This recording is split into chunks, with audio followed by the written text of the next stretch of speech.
రూపాయలు 1550లో కొంత భాగాన్ని 5% వడ్డీకి 5% వడ్డీకి రైట్, మిగతా భాగాన్ని 8% వడ్డీకి ఇచ్చాడు. 5% ఇది 8%. వడ్డీ 3 సంవత్సరాలకు 300, అంటే ప్రతి సంవత్సరం ఎంత అవుతుంది? 100. ఎందుకనంటే ఇది సింపుల్ ఇంట్రెస్ట్ కాబట్టి ప్రతి సంవత్సరము వడ్డీ సేమ్గా ఉంటుంది. ప్రతి సంవత్సరము వడ్డీ సేమ్గా ఉంటుంది. ఇది 5, ఇది 8, ఇదేమో 100. ఇది రూపీస్లో ఉంది, ఇది శాతంలో ఉంది. రైట్, మనము మార్చుకుంటే ఇక్కడ చూడండి సార్. రైట్, ఇది 5, ఇది 8, ఇది 5, ఇది 8. 5% ఎంత అవుతుంది సార్? 10% ఆఫ్ 1550, అంటే 1 సున్నా పోతుంది, 155. 5 అంటే దీంట్లో సగము. 2 7s are 14, 2 7s are 14, 77.5. 77.5. నవ్వు ఇక్కడ చూడండి సార్. 8% ఆఫ్ 1550. 8% ఆఫ్ 1550. 1% అంటే 2 డిజిట్ల తర్వాత స్టార్, అంటే 15.5. 8% అంతే ఏమవుతుంది? 15.5 ఇంటూ 8. 15.5 అంటే 31/2. ఇదంతా 124. ఇదంతా 124. 124 మైనస్ 100, ఇదంతా 24.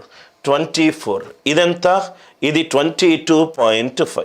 ఇది 22.5. 24 ఆర్ 22.5. ఇక్కడ మీరు చూడండి సార్, ఇది నిష్పత్తి. ఆన్సర్ 24 లేకుంటే 24 కారణాంకం ఏదైనా ఉండాలి. 5 కాదు, 31 కాదు, 16 కాదు. ఆన్సర్ 8:5. ఆన్సర్ 8:5. ఆన్సర్ 8:5. చూద్దాం sir. 3 8s are okay. Ratio of money అడిగాడు కదా sir. 3 8s are 3 7.5 sorry sir, ఇక్కడ డాట్ ఇక్కడికి పోయి అది మారుతుంది. ఇక్కడ డాట్ ఉంది సార్, సారీ, ఇక్కడ డాట్ ఉంది. డాట్ అంటే బై 10 వచ్చి ఇక్కడ మారుతుంది. So 3 8s are 3 7.5 ఇదేమవుతుంది? 80:7.5. 80:7.5. 5 16s are 5 15s are 16:15. 16:15. 16:15. ఇక్కడ నేను సహజ సంఖ్య తీసుకున్నాను. ఇది సహజ సంఖ్య కాదు సార్, ఇది డాట్. రైట్, ఇది 24, ఇది 22.5. ఇది 24, ఇది 22.5. ఇక్కడ కూడా మీరు ఏమీ చేయాల్సిన అవసరం లేదు సార్. ఒక్కసారి మీరు చూస్తే గనక ఇక్కడ దాకా మీకు ఆన్సర్ వచ్చింది కదా సార్. 24:22.5. 22 1s are 22. జస్ట్ 1 కంటే ఎక్కువ. ఫస్ట్ వాల్యూ సెకండ్ వాల్యూ కంటే పెద్దది తీసేసాం. ఫస్ట్ వాల్యూ సెకండ్ వాల్యూ కంటే పెద్దది. ఇదేమో 8.5 అంటే 1.6. 1.6. 22.5కి 1.5 ఎంత? 1.5 అంటే ఒకటి 22.5, 0.5 అంటే 11. ఇది పెరిగింది కాబట్టి మీరు క్యాల్కులేషన్ ఏమీ చేయాల్సిన అవసరం లేదు. ఇది 124 నుంచి 100 24, 100 నుంచి 77.5, ఇది 22.5.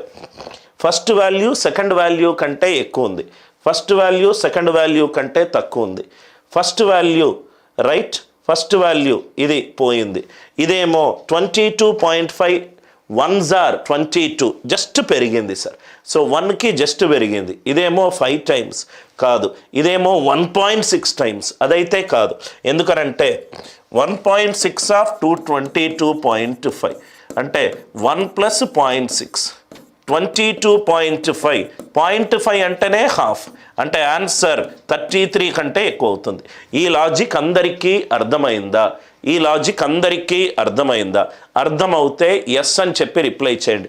ఎక్కడైతే నాకు క్యాల్కులేషన్ కనబడుతుందో అక్కడ నేను క్లాస్లో దాన్ని తగ్గించే ప్రయత్నం చేస్తున్నాను. Are you all with me? ఇది అందరికీ లాజిక్, అందరికీ క్లియర్ అయింది కదా సార్?